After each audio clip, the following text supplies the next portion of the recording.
In the closing days of 1918, Germany laid down its arms, yet their forces hadn't crumbled in combat. Soldiers still held ground in French and Belgian territories.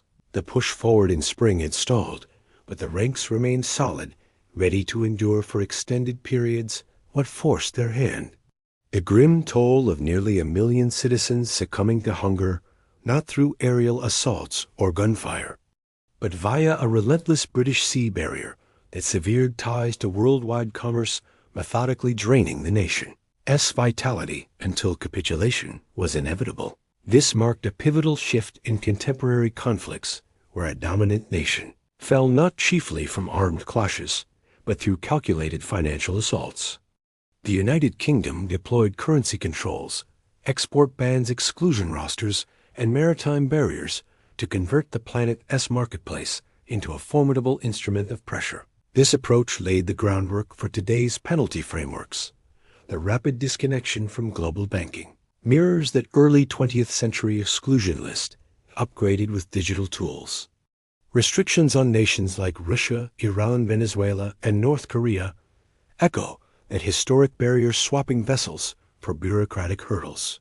Initiatives aimed at maximum strain that weaken everyday people to compel regime shifts replicate precisely what the British inflicted on Germany. It claimed 800,000 lives, predominantly among the vulnerable, mothers, youngsters, and seniors. And this resonates deeply with your reality in 2025. The framework of financial combat, forged during the Great War, has matured into the dominant tool of current disputes. You're ensnared within its grasp. Use as penalties on a state, alter your market opportunities, exclusions from international payment networks. Reshape the expenses you face. Rising commercial conflicts inflate your daily bills. The apparatus crafted to deplete Germany over a century ago directly influences your ability to cover essentials like food, fuel, and shelter now. Over the coming half hour, Eisel revealed precisely how the British transformed worldwide trade into a battle tool during the First World War, how this commercial siege claimed more lives than frontline skirmishes, and how it established the model for contemporary penalties. These measures have resulted in millions of deaths worldwide, and escaping this network is impossible. Each cross-border deal you engage in passes through channels built for such confrontations.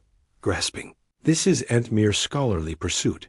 It tests the foundational tale of the monetary oversight structure enveloping you today, where funds serve as armaments, exchanges as arenas, and ordinary folks as objectives. Let me unveil the true essence of the First World War, because classroom lessons fall short. History books emphasize dug-in defenses, toxic fumes, rapid-fire arms, and troop engagements. That's accurate to a point, but it misses the core. The decisive struggle, the one that sealed fates, was about commerce. It revolved around supplies, manufacturing might, and entry to international hubs. Victory went to the British, not amid the scarred fields of France, but within London's monetary hubs and across the ocean routes of the Atlantic. Leaders anticipated swift deployments, critical confrontations, and a clear victor emerging. But by the end of 1914, stalemate gripped the scene. The line in the West solidified into entrenched positions. Countless fighters burrowed into the earth, stretching from Swiss borders to northern shores. Both factions grasped that triumph wouldn't hinge on maneuvers or valor alone. It would belong to the side that could outlast the grind of mechanized conflict, the one commanding superior metals, fuels, provisions, and loans would prevail. The British held a colossal edge absent in Germany's arsenal. Their unparalleled fleet, with over 300 formidable vessels, they dominated European waters entirely. Germany's flotilla, though formidable, was confined and outnumbered in northern expanses. This enabled a comprehensive seal-off mere months into the fray. On November 2, 1914, the British labeled the full northern sea expanse a combat zone. Any vessel approaching or departing German harbors faced interception, scrutiny, and confiscation if bearing items aiding the adversary's campaign.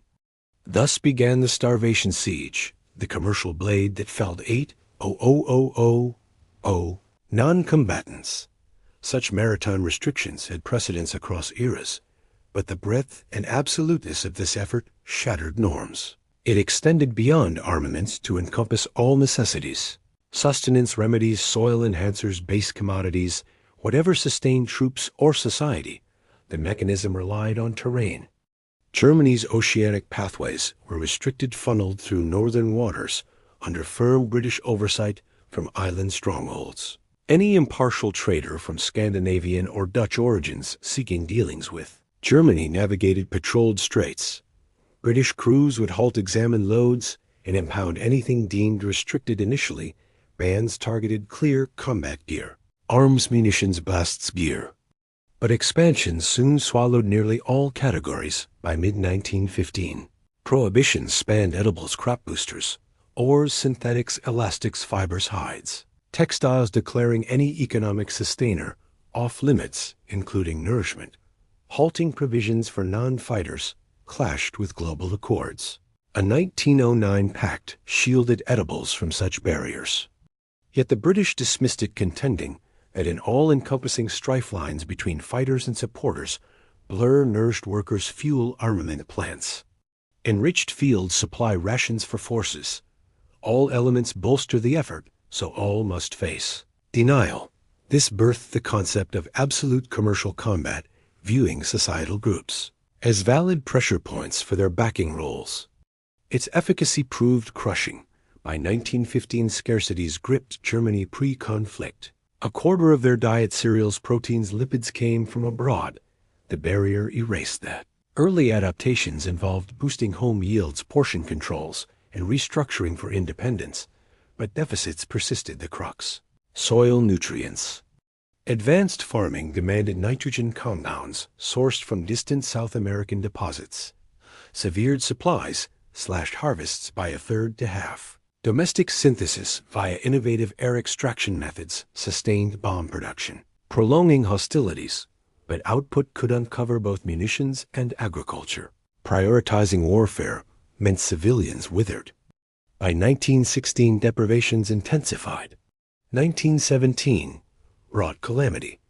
That season's harsh period earned the moniker root vegetable ordeal, as fodder crops turned staple for hordes.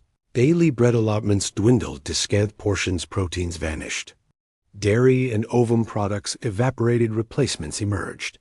Brews from tree nuts, fillers from timber scraps, loaves from tuber blends.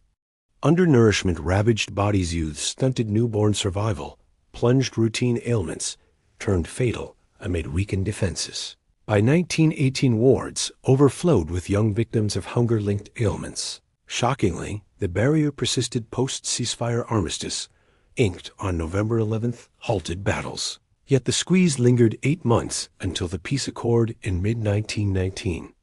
In that interval, tens of thousands more perished from want.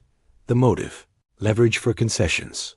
Accept full demands or endure ongoing torment. Yielding was unavoidable.